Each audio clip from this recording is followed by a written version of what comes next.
जम्मू कश्मीर की एक रैली में कांग्रेस अध्यक्ष मल्लिकार्जुन खड़गे की तबीयत अचानक बिगड़ गई। वे बैठ गए।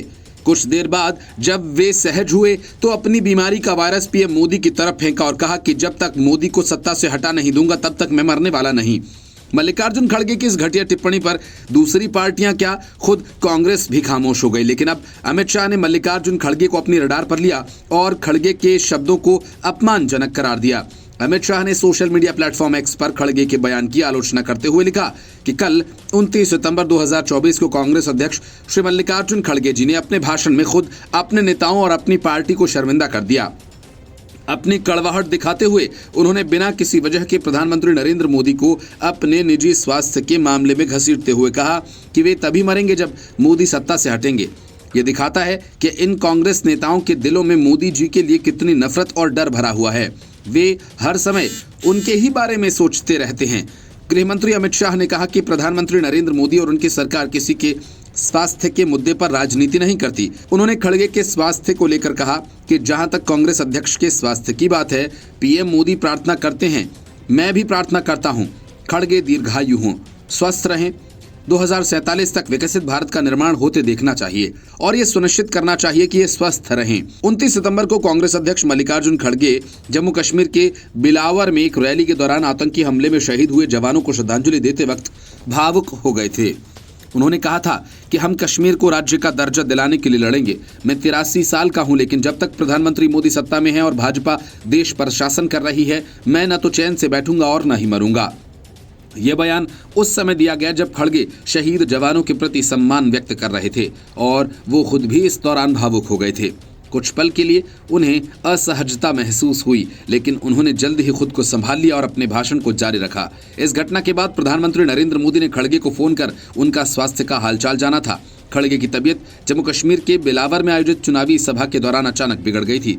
इस दौरान पीएम मोदी ने खड़गे के स्वास्थ्य के प्रति चिंता जताई और उनसे फोन पर बातचीत की। यह घटनाक्रम राजनीतिक रूप से बेहद संवेदनशील हो गया है। एक और खड़गे का बयान जिसमें उन्होंने प्रधानमंत्री मोदी की सरकार पर तीखे हमले किए, तो दूसरी ओर प्रधानमंत्री का उनके स्वास्थ्य के प्रति चिंता जताना। दोनों ही घटनाओं ने सोशल मीडिया और राजनीतिक गलियारों में चर्चा बटोरी। अमित शाह ने भी खड़गे के बयान का जवाब देकर यह साफ कर दिया कि भाजपा इस प्रकार के व्यक्तिगत हमलों को गंभीरता से लेती है।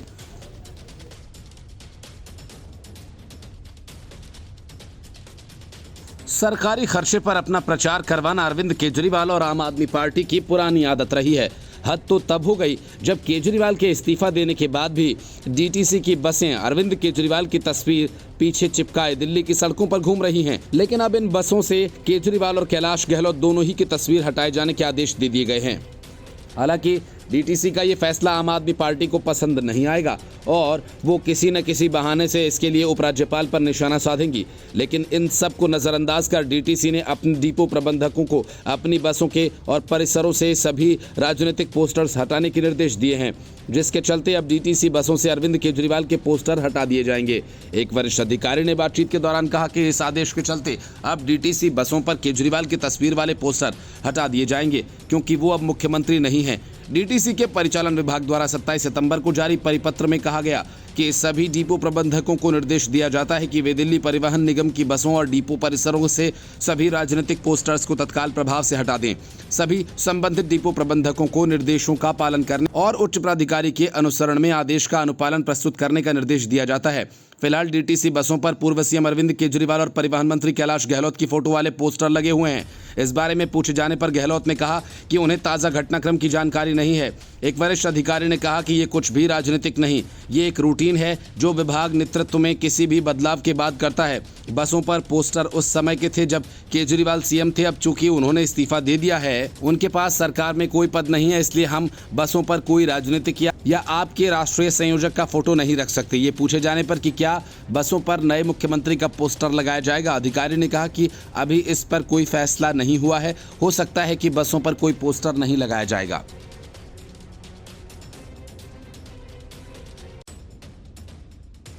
जमीन घोटाला मामले में फंसे कर्नाटक के सीएम सिद्धरमैया ने बचने के लिए राज्य में सीबीआई को दी गई अपनी सहमति वापस ले ली ताकि मूडा जमीन घोटाला में सीबीआई उनके खिलाफ कार्रवाई न कर सके। लेकिन सिद्धरमैया ईडी को नहीं रोक पाए।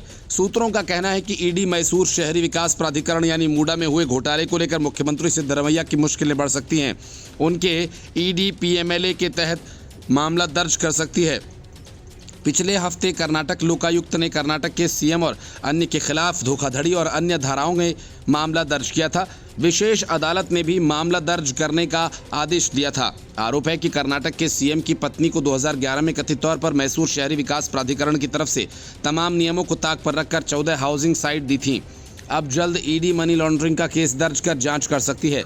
इस मामले पर प्रतिक्रिया देते हुए सीएम सिद्धरमैया ने सोशल मीडिया प्लेटफॉर्म एक्स पर लिखा कि मूडा केस कानून के मुताबिक लड़ा जाएगा। ये पहली बार है। मेरे साथ जनता के समर्थन से घबराए विपक्ष ने मेरे खिलाफ राजनीति से प्रेरित मामला दर्ज कराया है। न्याय मेरे पक्ष में है, मैं इसका सामना करूंगा और जीतूंगा। उन्होंने आगे लिखा कि पिछले चुनाव में हमारी सरकार को जनता का आशीर्वाद मिला और उसी के अनुरूप हम अच्छे ढंग से शासन कर रहे हैं। इस 5 साल की अवधि में राज्य का विकास करने का जनादेश है। राज्यपाल को इसमें हस्तक्षेप नहीं करना चाहिए। अगर इसमें हस्तक्षेप किया गया तो हम अनिवार्य रूप से विरोध करेंगे। जमीन घोटाला मामले में फंसने के बाद से सिद्धरमैया लगातार वही भाषा बोल रहे हैं जिसका इस्तेमाल केजरीवाल शराब घोटाला मामले में फंसने के बाद से कर रहे थे। केजरीवाल महीनों जेल की हवा खाकर लौटे और अब लगता है कि सिद्धरमैया भी केजरीवाल के ही रास्ते पर हैं। वे अपने पद से इस्तीफा नहीं देने पर अड़े हैं और कांग्रेस को भी फिलहाल सिद्धरमैया का ये तरीका रास आ रहा है। कर्नाटक के मैसूर शहरी विकास प्राधिकरण में विकास योजनाओं के दौरान खुद की जमीन खोने वाले लोगों के लिए 2009 में एक योजना लागू की गई थी। इस योजना के तहत जमीन खोने वाले लोगों को विकसित भूमि का 50% हिस्सा देने की बात कही गई थी। इस योजना को 2020 में बीजेपी की सरकार ने स्थापित कर दिया था। आरोप है कि मुख्यमंत्री सिद्धरमैया की पत्नी की 3 एकड़ और 16 गुंठा भूमि इस मूडा के विकास प्रोग्राम के लिए अधिग्रहित की गई, लेकिन बिना इस जमीन का अधिग्रहण किए ही देवनूर विकास योजना का 3य चरण विकसित कर दिया गया। Bureau report, news of India. केंद्रीय रक्षा मंत्री राजनाथ सिंह ने पाकिस्तान से ऐसे ही नहीं कहा था कि अगर वो आतंकी कैंप बंद कर देता तो जितने पैसे के लिए वो IMF के सामने कटोरा लिए खड़ा है उससे ज्यादा तो भारत ही उसे मुफ्त में दे देता और उसे कर्ज मांगने के अपमान से भी मुक्ति मिल जाती। राजनाथ सिंह के कहने के पीछे पाकिस्तान के हालात हैं, जिसे एक तरह से IMF ने अंतिम बार कर्ज दिया है, लेकिन इस कर्ज को हासिल करने के लिए पाकिस्तान के लोगों को जितना चुकाना होगा उसकी कल्पना करना आसान नहीं है। कर्ज हासिल करने के लिए पाकिस्तान अपने 1.5 लाख लोगों को नौकरी से बाहर करेगा, मतलब 1.5 लाख परिवार सड़क पर आ जाएंगे। और इतना ही नहीं, पाकिस्तान सरकार को अपने 6 मंत्रालय भी बंद करने होंगे। और इतना ही नहीं, पाकिस्तान में जो लोग टैक्स नहीं देते हैं उन पर किसी तरह की संपत्ति खरीदने पर रोक लगा दी गई है। असल में कर्ज में डूबे पाकिस्तान खर्चों को कम करने के लिए 1,50,000 सरकारी पदों को समाप्त करने जा रहा है। इसके साथ ही 6 मंत्रालयों को बंद और 2 अन्य का विलय किया जाएगा। पाकिस्तानी वित्त मंत्री मोहम्मद औरंगजेब ने इन बदलावों के बारे में घोषणा की, जो कि अंतर्राष्ट्रीय मुद्रा कोष यानी IMF के साथ हुए 7 अरब अमेरिकी डॉलर के लोन डील का हिस्सा है। पाकिस्तानी वित्त मंत्री ने कहा कि IMF के साथ एक कार्यक्रम को अंतिम रूप दिया गया जो पाकिस्तान के लिए आखिरी लोन कार्यक्रम होगा। IMF ने इसी 26 सितंबर को पाकिस्तान के लिए 7 अरब डॉलर के सहायता पैकेज को मंजूरी दी थी। IMF कर्ज की पहली किस्त के रूप में 1 अरब डॉलर जारी किए हैं। पाकिस्तान सरकार ने कर्ज के बदले सुधारों का वादा किया है, जिसमें खर्च की कटौती, टैक्स, GDP अनुपात बढ़ाने, कृषि और रियल एस्टेट जैसे गैर पारंपरिक क्षेत्रों पर कर लगाने, सब्सिडी को कम करना शामिल है। पाकिस्तानी वित्त मंत्री ने कहा कि हमें अपनी नीतियों को लागू करने की आवश्यकता है ताकि ये साबित हो सके कि ये अंतिम कार्यक्रम है। उन्होंने ये भी कहा, मंत्रालयों के भीतर सही आकार तय करने का काम चल रहा है। 6 मंत्रालयों को बंद करने का फैसला लागू किया जाना है, जबकि 2 मंत्रालयों का विलय होगा। औरंगजेब ने कहा कि इसके अलावा विभिन्न मंत्रालयों में 1,50,000 पद समाप्त किए जाएंगे। पाकिस्तानी वित्त मंत्री ने बताया कि 1 साल में टैक्स देने वालों की संख्या 2 गुने से ज्यादा बढ़ गई है और पिछले साल के 3 लाख के मुकाबले इस साल अब तक 7,32,000 नए करदाता पंजीकृत हुए हैं। औरंगजेब ने यह भी कहा कि टैक्स न भरने वाले लोग अब संपत्ति या वाहन नहीं खरीद सकेंगे। मंत्री ने दावा किया कि पाकिस्तान की अर्थव्यवस्था में सुधार हो रहा है और ये सही दिशा में आगे बढ़ रही है। उन्होंने कहा कि देश का विदेशी मुद्रा भंडार उच्चतम स्तर पर पहुंच गया है। पाकिस्तान पिछले कई साल से आर्थिक संकट से जूझ रहा है। 2023 में ये दिवालिया होने की कगार पर पहुंच गया था, लेकिन IMF से सही समय पर मिले $3 अरब के कर्ज ने उसे बचा लिया। पाकिस्तान ने IMF के साथ नए कर्ज पर बातचीत की और उम्मीद की है कि ये अंतिम कर्ज होगा। Bureau report, news of India. कहीं मंदिर तो कहीं पूरा का पूरा गांव वक्फ की संपत्ति घोषित कर दिया गया और उस पर कब्जा करने के खेल संसद के शीतकालीन सत्र में समाप्त हो जाएंगे। अमित शाह ने इस बात के संकेत भी दे दिए हैं। इन दिनों वक्फ संशोधन विधेयक पर सुझाव मांगने के लिए गठित संयुक्त संसदीय समिति परामर्श यात्रा पर है और यात्रा 1 अक्टूबर को समाप्त होने जा रही है। संयुक्त संसदीय समिति की बैठक में विपक्षी सदस्य खासतौर से असदुद्दीन ओवैसी ज्यादा मुखरता से बिल का विरोध कर रहे हैं। यही काम उन्होंने अहमदाबाद में किया तो हर्ष सांघवी ने उनकी जमकर फजीहत कर दी। गुजरात वक्फ बोर्ड और राज्य सरकार के अधिकारियों के साथ बैठक में कमेटी ने वक्फ बोर्ड संशोधन बिल पर प्रेजेंटेशन भी दिया। बता दें कि जेपीसी ने महाराष्ट्र, तेलंगाना, तमिलनाडु और कर्नाटक सहित विभिन्न राज्यों का दौरा शुरू किया था। ये परामर्श यात्रा 1 अक्टूबर को समाप्त होगी। सूत्रों का ये कहना है अहमदाबाद में जेपीसी की बैठक के दौरान पैनल के सदस्य ऑल इंडिया मजलिसे इत्तेहादुल मुस्लिमीन प्रमुख असदुद्दीन ओवैसी और गृह राज्य मंत्री हर्ष सांघवी के बीच तीखी नोकझोंक हुई।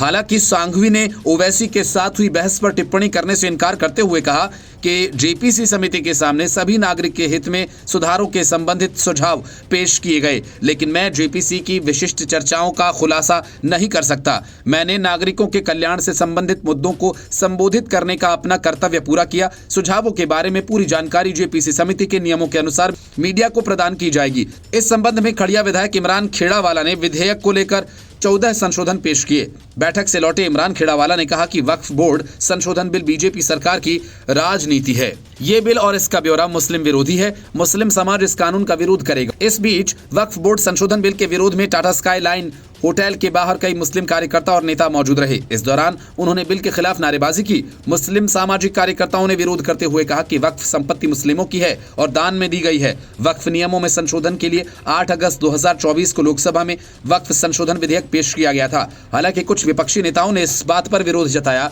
कि विधेयक बिना चर्चा के पेश किया गया। इसके बाद बिल को लेकर 31 सांसदों की जेपीसी गठित कर दी गई। हाल ही में इस बिल के खिलाफ करीब 1.5 लाख ईमेल संसदीय समिति को भेजे गए, जिनकी एक जैसी भाषा थी। बीजेपी सांसद निशिकांत दुबे ने एक जैसी भाषा वाली इस चिट्ठी की जांच कराए जाने की मांग की थी। उनका दावा था कि इन पत्रों के पीछे जाकिर नाइक और विदेशी ताकतों का हाथ है और उन्होंने AI का इस्तेमाल कर ये सारे पत्र भिजवाए हैं। हरियाणा में कुमारी शैलजा ने जो आग लगाई, अब खुद उसे ही नहीं बुझा पा रही हैं और उस आग में सत्ता हासिल करने के कांग्रेस के अरमान धू धू कर जलने लगे। यही वजह है कि चुनाव प्रचार में शुरुआती बढ़त बनाने के बाद कांग्रेस का कैंपेन अब ढीला पड़ गया है और बीजेपी ने गति पकड़ ली है। कुमारी शैलजा ने सार्वजनिक रूप से अपनी नाराजगी व्यक्त की और ये साफ दिखाता है कि कांग्रेस पार्टी में उनकी उपेक्षा हुई और टिकट वितरण में शैलजा को तरजीह नहीं दी गई। टिकट बांटने में भूपेंद्र सिंह हुड्डा का खेमाबाजी मार गया। इसके बाद कुमारी शैलजा को लेकर जाति सूचक शब्द कहते हुए वीडियो वायरल हो गया। इन सभी बातों से शैलजा नाराज हो गईं। उन्होंने कई दिनों तक पार्टी के प्रचार अभियान से दूरी बनाए रखी। कांग्रेस का खेल यहीं से बिगड़ा और ऐसा बिगड़ा कि कुमारी शैलजा भी उस पर काबू न पा सकी। और इन सब के बीच मनोहर लाल खट्टर की तरफ से कुमारी शैलजा को दिया गया ऑफर भी अपना रंग दिखा रहा है। इस पूरे प्रकरण में कांग्रेस को भारी नुकसान हुआ है। कांग्रेस पार्टी की लीडरशिप को खुद खड़गे ने भूपेंद्र सिंह हुड्डा को सामने आकर एक तरह से कुमारी शैलजा के राजनीतिक जख्मों पर अपने अपने अंदाज में मरहम लगाना पड़ा। इस प्रक्रिया में कांग्रेस को जो नुकसान भी शैलजा ने किया, उसकी भरपाई वे स्वयं भी न कर पाएंगी। इधर भारतीय जनता पार्टी का कैंपेन बहुत ही व्यवस्थित तरीके से ऊपर की ओर जाने लगा। हरियाणा में जहां भी प्रधानमंत्री नरेंद्र मोदी की रैली हो रही है, वहां आसपास की विधानसभाओं में एक नया करंट भाजपा समर्थकों में गया। पीएम मोदी जहां पर भी गए, वहां पर हरियाणा के पिछड़े वर्गों और अनुसूचित जातियों के मनों को उन्होंने कायदे से छुआ और भाजपा के साथ उन्हें जोड़ते जा रहे हैं। कांग्रेस का जो अनुसूचित जाति पिछड़ा वर्ग विरोधी चेहरा है, वो अब उजागर हो गया। मसलन पीएम मोदी ने कहा कि कांग्रेस पार्टी की 3 पीढ़ियां लगातार पंडित नेहरू से लेकर राजीव गांधी तक बैकवर्ड क्लास के रिजर्वेशन का खुलकर विरोध करती रही। पीएम मोदी ने पंडित नेहरू की एक चिट्ठी का जिक्र किया, राजीव गांधी के संसद में दिए गए भाषण का जिक्र किया, इंदिरा गांधी के रवैये का भी उन्होंने जिक्र किया। बीजेपी कुल मिलाकर ये संदेश हरियाणा में भेजने में कामयाब रही कि कांग्रेस दलित विरोधी तो है ही, बैकवर्ड की भी विरोधी है। उसकी तुलना में भारतीय जनता पार्टी ने हरियाणा में एक बड़ा काम ये किया। पहली बार पिछड़ा वर्ग से संबंध रखने वाले अपने कार्यकर्ता नायब सिंह सैनी को बीजेपी ने मुख्यमंत्री बनाया और ये तय किया कि तीसरी बार जब सरकार बनेगी तो नायब सिंह सैनी ही हरियाणा में मुख्यमंत्री होंगे। पिछड़ा वर्ग के किसी कार्यकर्ता को मुख्यमंत्री बनाने का ऐलान बीजेपी की तरफ से किए जाने से पिछड़ी जातियों के वोट बीजेपी की तरफ शिफ्ट हो रहे हैं।